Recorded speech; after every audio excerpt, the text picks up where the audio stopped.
Bueno, estamos de vuelta con su programa radial. Mi casa será tu casa. Cómo se veía la familia en el primer siglo y lo que es el mundo social, cultural. Y en el primer siglo, ¿qué era lo que se vivía? Entonces nos quedamos que en la familia, la parte del consumo en el primer siglo era la familia como prioridad, el honor de la familia. Eh, y también lo que era el consumo, era lo segundo.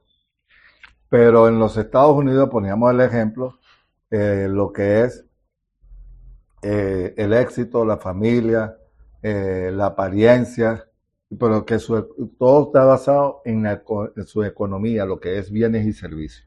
Entonces, eso es lo que se vivía en el primer siglo, no estoy hablando de los Estados Unidos, cómo era el primer mundo en el primer siglo. La familia era lo vital, primordial. Seguramente vamos a ver el honor de la familia en lo que constituía en la sangre, el honor de la familia, la mujer, la virginidad, todo eso era vital en el primer siglo. Si hablamos de consumo nos damos cuenta inclusive de que ya no existe, por ejemplo, en Estados Unidos ni siquiera la familia de granjeros, dado el ordenamiento social en los Estados Unidos, las personas inculturales aquí les resultaría difícil darse cuenta de lo que podría significar la familia como institución central en un sistema social. Estamos hablando de dos mundos diferentes. En lo que era, estamos poniendo ejemplos para poder ir captando y entendiendo cómo se veía en el primer siglo. Cuando la familia en las supremas instituciones de intereses, el principio organizativo de la vida es la pertenencia. El éxito consiste en tener y hacer contactos interpersonales y relacionarse con una buena gente. En otras palabras, da la pertenencia como principio organizativo. El éxito de la vida significa mantener vínculos con otras personas en camarillas de grupos importantes. En el grupo central de esta es el propio grupo de parentesco. La identidad de una persona depende de su pertenencia y su aceptación en la familia. Sin embargo, la pertenencia y aceptación depende de la adhesión de una persona a las normas tradicionales, el orden y por la que se organizaban y se mantenían en familias mediterráneas.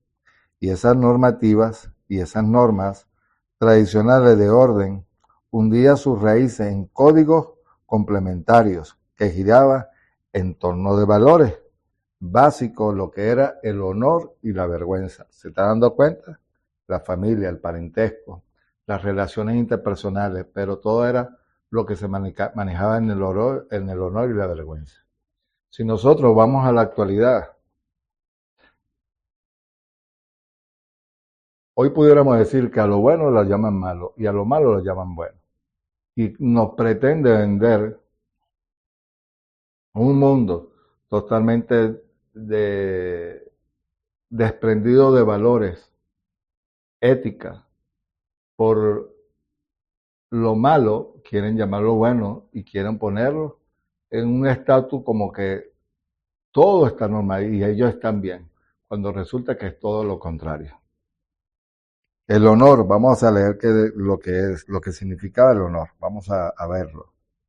El honor, como veremos después, consiste básicamente en una reivindicación de propósito, del propio valor socialmente reconocido.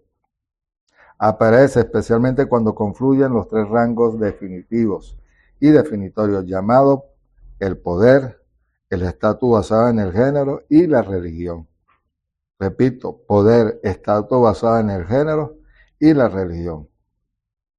Intentemos definir poder, el estatus basado en el género y la religión. Poder significa habilidad para ejercer el control de la conducta de otros. El poder es una realidad simbólica. No debería ser confundido con fuerza física. A menudo personas más bien ancianas y débiles, como generales o jefes de cuadrilla. Puede tener poca fuerza física, sin embargo, tiene mucho poder y controla con facilidad la conducta de los demás. Vuestros padres, vuestros maestros controlan a menudo vuestras conductas sin recurrir al uso de la fuerza física.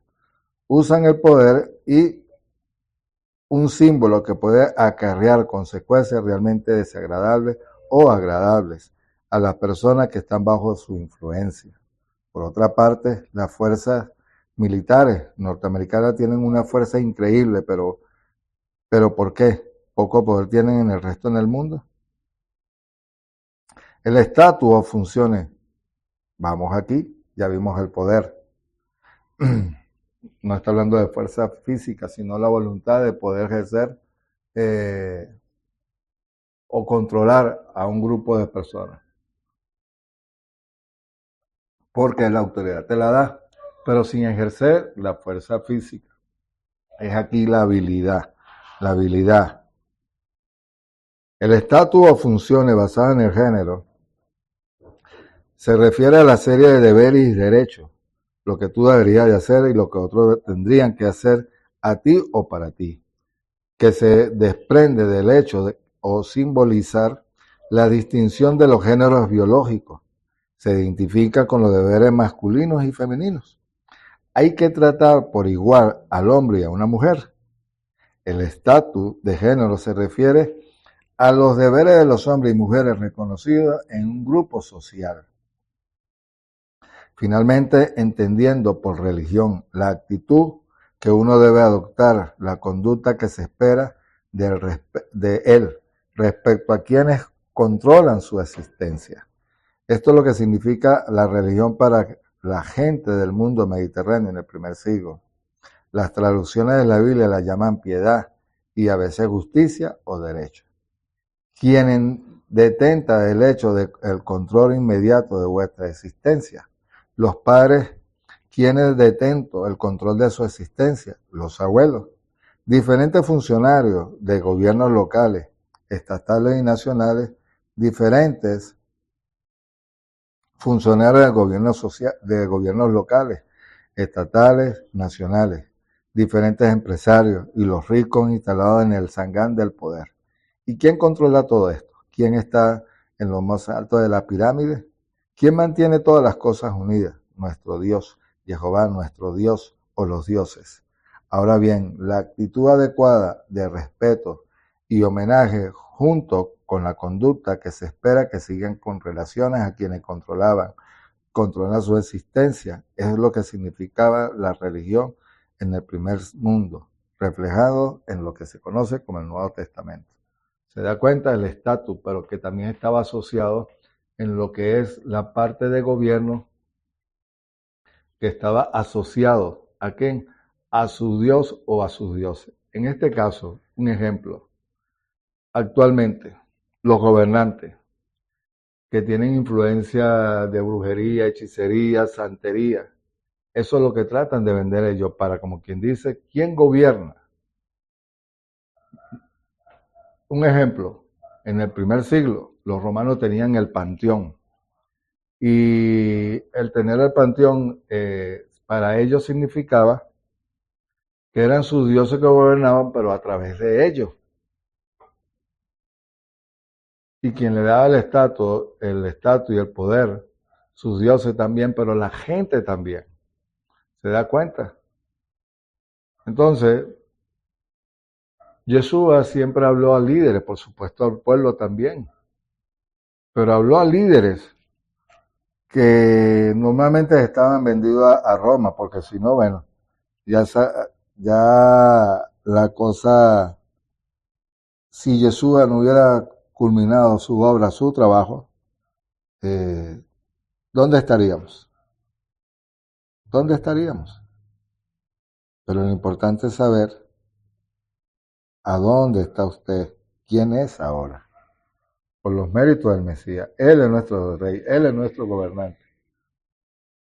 Que sería bueno que las personas que estuvieran en autoridad conocieran de él, por supuesto, sería lo ideal, sería lo maravilloso. Ahora, ¿cómo entender el honor? El honor podría ser descrito como las actitudes y las conductas socialmente adecuadas en el área que se cruzan las tres líneas del poder, el estatus basado en el género de religión. Si todo esto suena en un poco abstracto, y así es, Recuerda que estamos trabajando sobre un modelo. Pongamos a prueba esta aproximación. El honor es el valor de una persona que tiene sus propios ojos, es decir, la reivindicación del propio valor, más el valor de esa persona a los ojos de un grupo social. El honor es una reclamación del propio valor, junto con el reconocimiento social de ese valor. Los miembros de una sociedad comparten los significados y sentimientos estrechamente vinculados a los símbolos de poder, del estatus de género y la religión. Eso es lo importante. ¿Se da cuenta lo que yo le estaba diciendo? ¿En qué creen las personas que están en autoridad? ¿En qué creen? Pero que también están basados en qué? En sus valores, sus principios. Y en el primer siglo eso era muy conocido, lo que era el honor y la vergüenza, patrocinio y clientela o cliente, que lo vamos a ver también. Pero estamos hablando ahorita de lo que es el honor.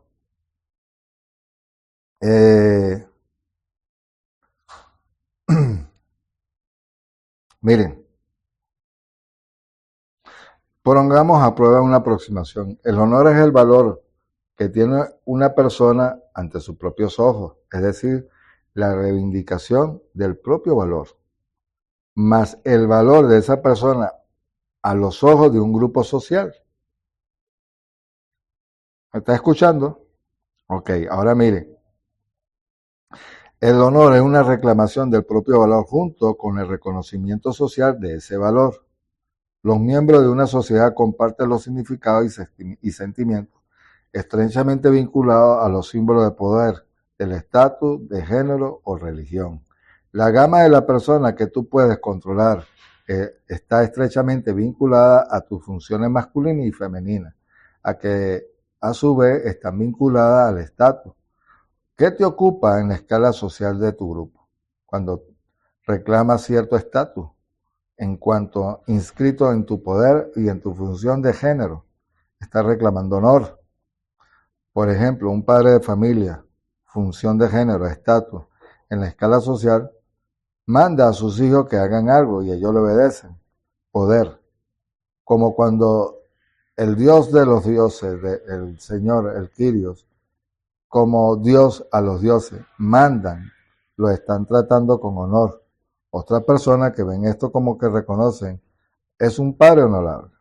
Pero si el padre manda a los hijos y los desobedecen, la deshonrarían, y si iguales se mofarían de él, pues reconocen la falta de honor como tu padre. Entonces tomamos otro ejemplo.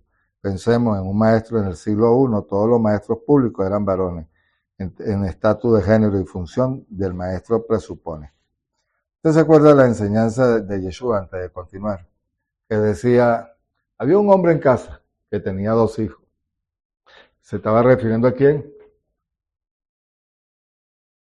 Y siempre fue constante con esa enseñanza. Había un hombre que tenía 2 hijos y estaba hablando de quién?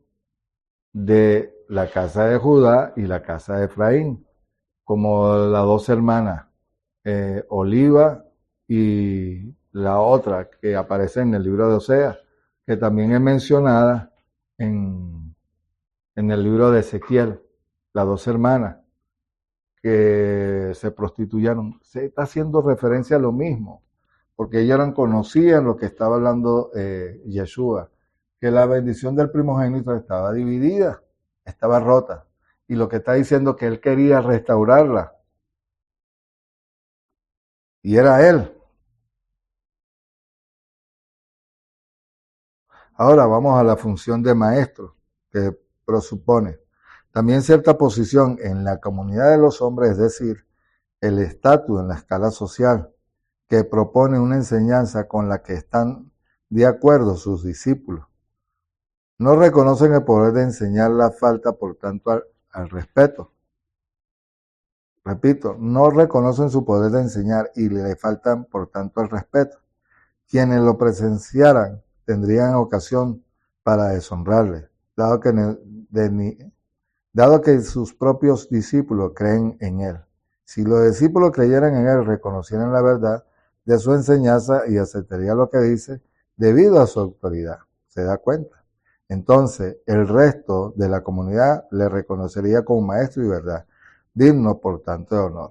Se parece a alguien, a Yeshua y a sus discípulos.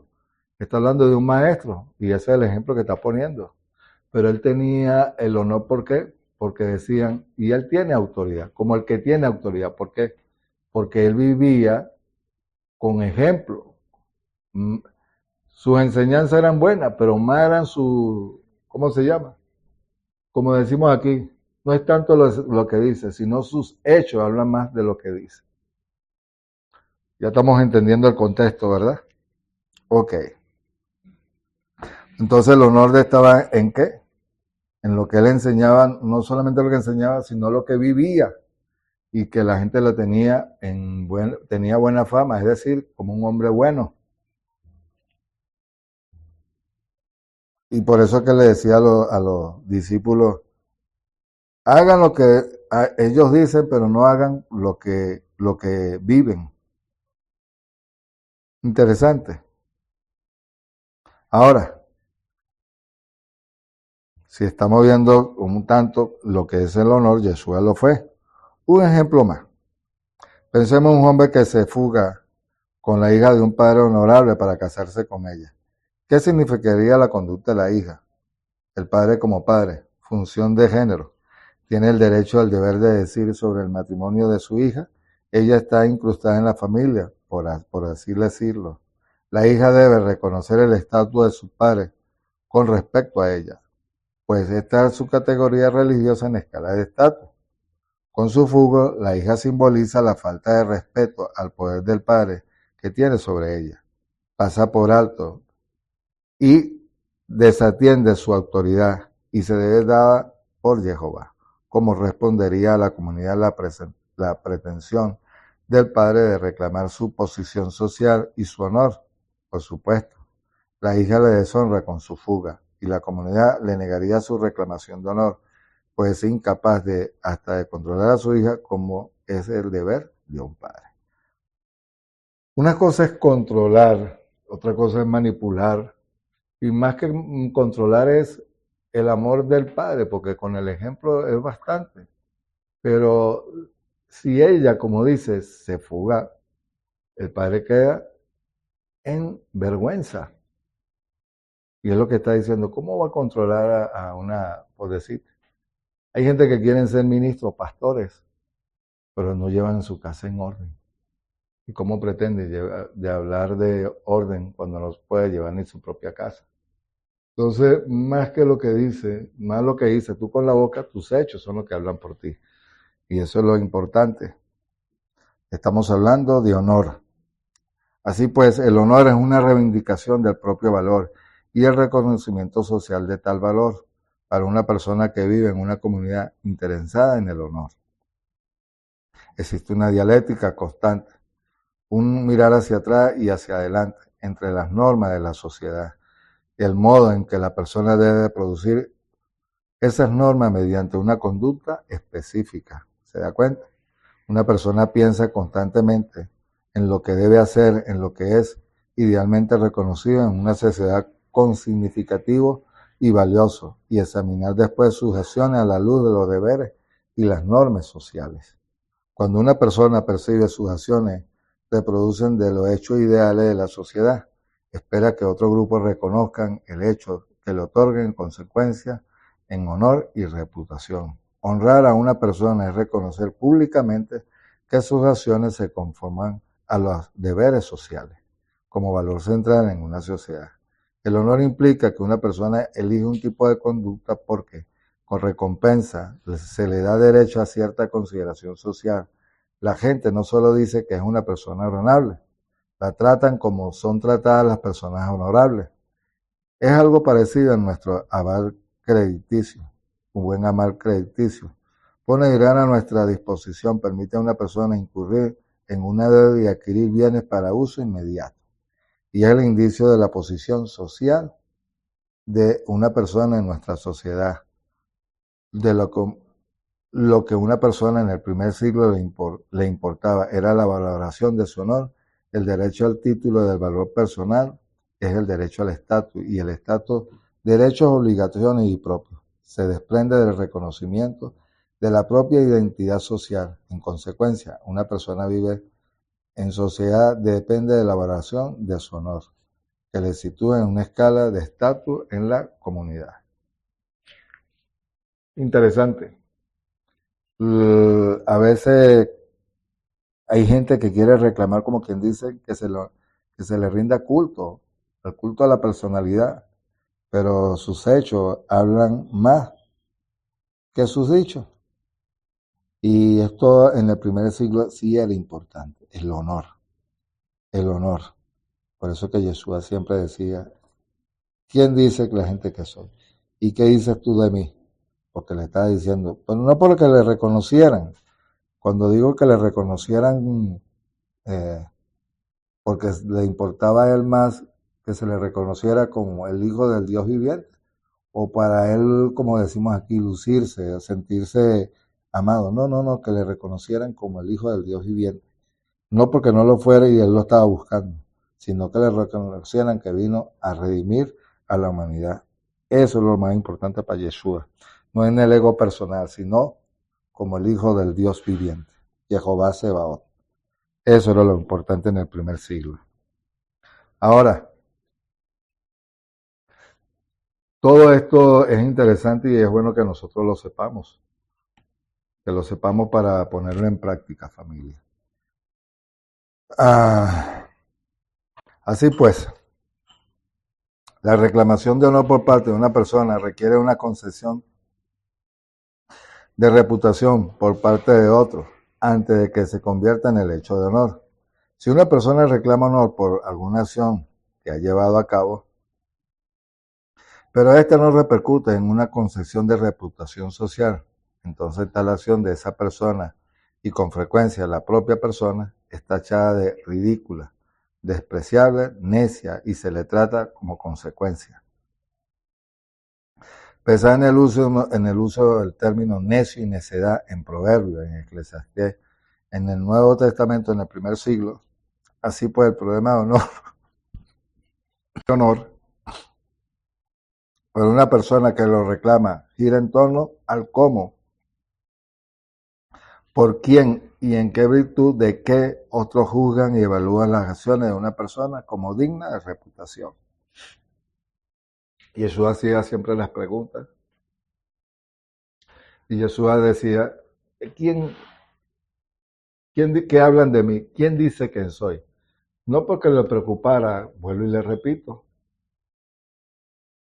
por el ego personal, no. Él quería que le reconocieran que estaba en el Padre y el Padre en él. Eso es lo que Yeshua quería, que le reconocieran como el Hijo del Dios viviente, que supieran que estaba allí entre ellos. Por eso es que él dice, Jerusalén, Jerusalén, ¿cómo no entendiste el tiempo de tu visitación? Y eso fue duro para ellos. Y todavía, hasta el día de hoy. Interesante, es cierto, manejar estos conceptos, lo que es honor y vergüenza. Interesante. ¿Cómo consigue una persona que se le asigne honor? El honor como la riqueza puede ser asignado o adquirido. El honor asignado lo mismo que la riqueza asignada. Es un honor que consigues sencillamente por ser tú, no por algo que haces para adquirirlo. Por ejemplo, si heredase una gran suma de dinero, se trataría de riqueza asignada. Si naciese en una familia muy rica, también esto sería una riqueza asignada. Si alguien, si alguien con el que nunca has estado antes te diese $1.000.000, sería, una riqueza asignada. El honor asignado tiene lugar, pues, con la reclamación del propio valor es socialmente reconocida, algo que le acaece a una persona que tiene lugar pasivamente, por así decirlo. Dentro de esta categoría, el honor proviene del hecho del nacimiento como la madre e hija, como lo dice en Ezequiel 16:44. Vamos a ver qué dice Ezequiel 16, verso 44. He aquí todo refranero te aplicará a ti este refrán que dice, cual la madre, tal la hija. y hija eres de tu madre, que aborreció a su marido y a sus hijos y hermanos, y eres tus hermanas que aborrecieron a sus maridos y a los hijos de vuestra madre, que fue Tea y vuestro padre, amorreo. Está hablando de su nacimiento Israel. Eh, pero más que todo tiene que ver lo que estábamos hablando, el estatus, el honor, la familia, y lo que está hablando de madre a hija, lo que es la riqueza asignada. Como padre a sí mismo, en Mateo 11, Yeshua lo hace ver. Mateo 11, verso 27. ¿Qué dice Yeshua? Todas las cosas me fueron entregadas por mi Padre. Nadie conoce plenamente al Hijo sino al Padre. Y nadie conoce plenamente al Hijo sino al Hijo. Aquel que en quien el Hijo lo quiera revelar. Venid a mí todo lo que estáis trabajado y agobiado, y yo haré descansar. Llevad mi yugo sobre vosotros y aprended de mí, que soy manso y humilde de corazón, y hallaréis descanso para vuestras almas. ¿Se da cuenta? Y hay otra cita que lo dice aquí en Deuteronomio 23:2, Segunda de Reyes capítulo 9, 22, Isaías 57, verso 3, Oseas capítulo 1, el verso 2, Eclesiastés 23, 25, Eclesiastés 23, 25 al 26, y el 37. Naceron una familia honorable, hace a uno honorable, pues la familia era de poseería el honor de los antepasados, ilustre y del honor asignado que han acumulado, uno de los principales propósitos de la genealogía que están en la Biblia. Establecer un linaje honorable de una persona y situarla así socialmente en la escala de estatus. La genealogía apunta al propio honor asignado, así como está en Mateo del 1 al 16, Lucas 3 del 23 al 28, del 23 al 38. La pregunta sobre la familia y el origen de Yeshua desempeñaban la función, como lo dice en Marcos. Vamos a ir terminando con esto, pero quiero darle la cita del honor. Atención, en lo que es la riqueza asignada, el honor o la función. Marcos capítulo 6. Marcos capítulo 6, verso 3. ¿No es este el carpintero, el hijo de Miriam, el hermano de Jacobo, de José y de Judá, Simón? ¿No están aquí también tus hermanos ante vosotros? Y se escandalizaban por él. ¿Está viendo? La función. Marcos 13, en Juan 7, Pablo al leer Romanos 11 también lo dice, lo que es el honor. Romanos 11, verso 1. Y digo pues, ¿ha desechado Jehová a su pueblo? De ninguna manera, porque también yo soy israelita, de la descendencia de Abraham, de la tribu de Benjamín. Lo que está hablando es la genealogía, el árbol, la parte de honor. Wow, interesante ver todo esto. Ahora, el honor puede ser asignado por una persona, algún notable con poder. Puede ser asignado por Jehová o el rey o los aristócratas. En resumidas cuentas, por personas que pueden reclamar honor por otros y pueden forzar el reconocimiento de ese honor, pues tienen poder de rango para ello. En el caso de Yeshua, cuando como fue crucificado, expuesto a la vergüenza y a la desgracia, le asigna el honor de resucitarlo, indicando así que se complace en el Evangelio. Juan articula con mayor claridad este punto de vista. Para Juan, la muerte de Yeshua era una exaltación, una glorificación. La afirmación de Yeshua está sentado a la diestra, lo que indica para Pablo, para el creyente, que pueden esperar también en esa concesión de honor, como lo dice en Romanos 8, 17 al 30. El honor adquirido, y terminamos con esto. El honor adquirido, por otra parte, es el reconocimiento social de valor por una persona que adquiere por superar a otros en la interacción social, que llamaremos desafío y respuesta. Desafío y respuesta es un tipo de modo social, un juego social, si quieres llamarlo así, en que las personas pelean entre sí de acuerdo con las reglas socialmente establecidas para conseguir el honor de otros. El honor, como lo demás viene de la sociedad mediterránea del siglo I, es bien limitado. Hay muchas cosas en las que el hombre puede ocuparse, o al menos esto que la gente pretende percibir. Ahora bien, ¿cómo es el honor central o algo así como la riqueza en nuestra sociedad? Así que todas las interacciones como miembros de fuera de la familia suenan a desafío de honor. Bueno, vamos a quedarnos hasta aquí. La semana que viene seguiremos hablando de la parte de lo que es el honor. Pero me parece interesantísimo, familia. Nos vemos la próxima semana en su programa radial y cómo se veían el honor, la vergüenza en el primer siglo. Y lo esperamos para la próxima clase. Ley Raut. Hasta pronto.